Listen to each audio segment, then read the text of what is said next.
하나님 나라의 백성인 하백 여러분, 하백의 성경 아카데미에 오신 것을 환영합니다. 이 시간은 구약을 읽다 24강 시간입니다. 함께 나눌 주제는 왕정시대의 통일왕국입니다. 우리는 구약에 해당되는 단어로서 캐스켓, 그러니까 CASKET의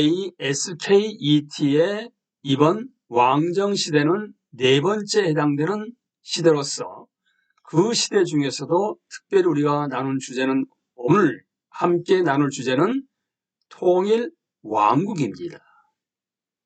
통일왕국은 구약에서 매우 중요한 시기인 왕정시대 시작을 알립니다. 이때는 이스라엘 왕국의 황금기였습니다. 우리는 사울과 다윗과 솔로몬의 생애에 벌어진 핵심적인 사건을 다룰 것입니다. 왕정시대는 오랜 세월 지속되지만 결국 주전 586년 심판으로 마무리된다는 점을 기억해야 합니다. 하지만 하나님이 다윗 왕에게 하신 약속은 그 몇백 년에만 해당되는 것이 아닙니다. 이 약속은 주전 580년을 훨씬 넘어서는 것으로서 다윗 후손으로 오셔서 하나님의 영원한 왕국을 세우고 하나님의 보좌에서 다스리실 메시아에 대한 것입니다. 공식적으로 통일 왕국은 이스라엘 자손이 왕을 요구하면서 시작된다고 말할 수 있습니다. 하지만 그에 앞서 일어났던 중요한 사건들을 파악하면 당시 하나님의 백성의 영적인 상태가 어떠했는지를 이해할 수 있을 것입니다. 그 시기에 대해서는 사무엘상 1장에서부터 7장에 기록되어 있으며 사사시대와 사울이 왕으로 부상하는 시대 사이에 있는 기간을 다룹니다. 미리 보는 왕정시대, 구약 성경의 네 번째 시대를 우리는 왕정시대라고 명명했습니다. 그 이유는 이 시기에 왕이 등장해서 이스라엘을 통치하기 때문입니다. 이 시대에 이스라엘 자손은 선지자이자 사사인 사무엘에게 다른 민족들처럼 왕을 달라고 요구합니다. 하나님은 그들의 요청에 따라 사울 왕을 주셨지만 그는 하나님께 순종하지 않아서 결국 왕권을 빼앗깁니다. 사울은 베냐민 지파 출신이었습니다. 하지만 하나님이 선택하신 왕은 하나님이 아브라함에게 주신 약속에 따라 유다 혈통에서 나옵니다. 하나님은 사무엘에게 베들레헴에 있는 이새의 집에 가서 그의 아들에게 기름을 부어 왕으로 삼습니다. 그는 유다 지파 출신이었습니다. 하나님은 그와 언약을 맺고 다윗의 왕위와 왕국을 영원히 세우시겠다고 약속하십니다. 다윗이 죽은 후 그의 아들인 솔로몬이 왕이 됩니다. 솔로몬은 예루살렘의 거대한 성전을 건축했고 그 성전은 하나님의 영광스러운 임재로 가득 차게 됩니다. 이스라엘 자손은 그 땅에 정착하여 적군의 위험 없이 태평성대를 누립니다. 하지만 시간이 흘러 하나님은 솔로몬에게 심판을 선포하십니다. 그가 이방 여인들과 결혼하고 그들의 신을 예배했기 때문입니다.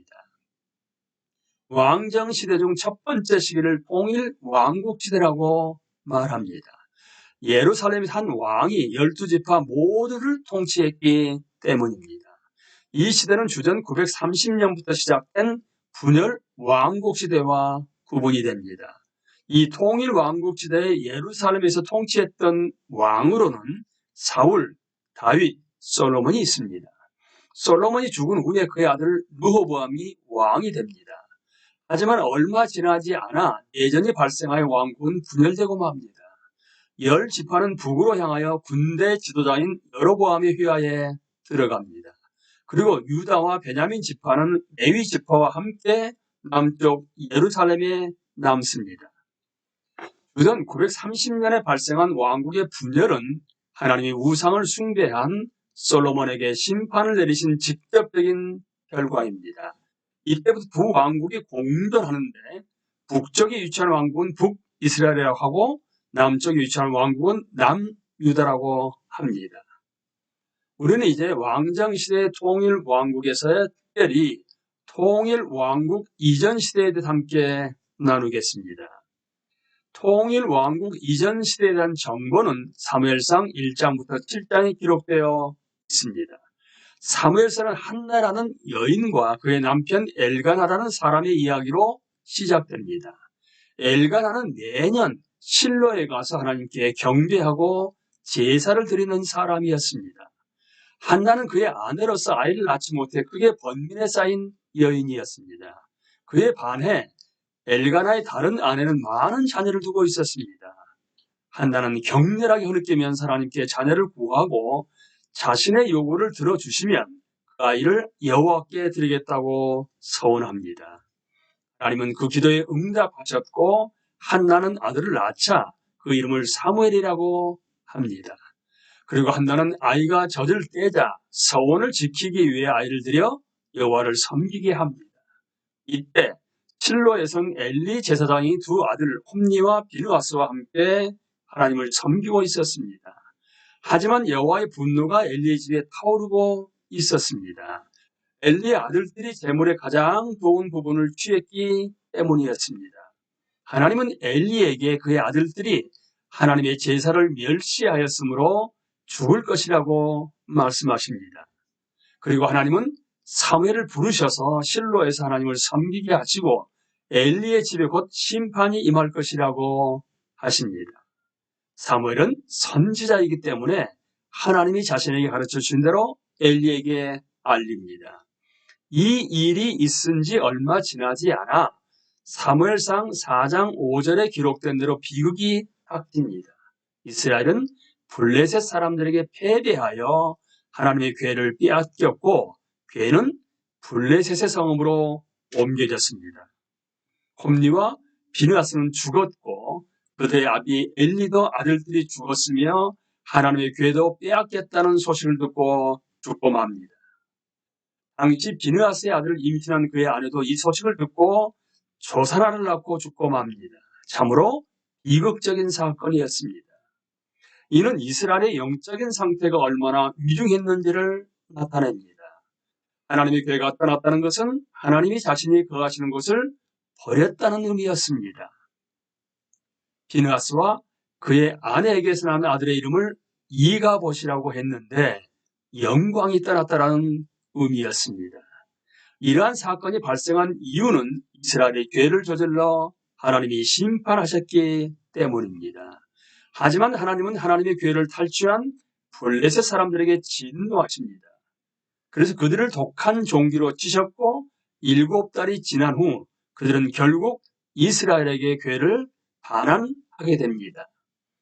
사무엘 선지자는 이 비극적인 사건이 일어난 이유는 이스라엘 자손이 이방신을 섬겼기 때문이라고 설명합니다. 사무엘은 말합니다. 여러분이 온전한 마음으로 주님께 돌아오려거든 이방의 신들과 아스타롯 여신상들을 없애버리고 주님께만 마음을 두고 그분만을 섬기십시오. 그러면 주님께서 여러분을 블레셋 사람의 손에서 건져 주실 것입니다. 이스라엘 자손은 사사 시대에도 이방신을 섬겼고 사무엘 시대에도 계속해서 우상을 숭배했습니다. 그렇지만 이번에는 사무엘의 권고에 반응하여 이스라엘 백성은 이방신을 제하고 여호와만 섬기기로 합니다. 사람들은 죄를 고백했고 사무엘은 기도하며 제사를 드렸습니다. 그러자 하나님은 기도에 응답하셨고 블레셋 사람들은 이스라엘에게 굴복하게 됩니다. 사무엘은 아들인 요엘과 아비야를 이스라엘 사사로 삼았습니다. 하지만 그들은 아버지의 행위를 따르지 않았고 판결을 굽게 하며 이익을 따라 뇌물을 받았습니다. 우리는 이 시간에 왕정시대의 통일왕국 가운데서 통일왕국 이전 시대를 함께 나누었습니다. 다음 시간에는 사울 왕에 대해서 함께 나누도록 하겠습니다. 감사합니다.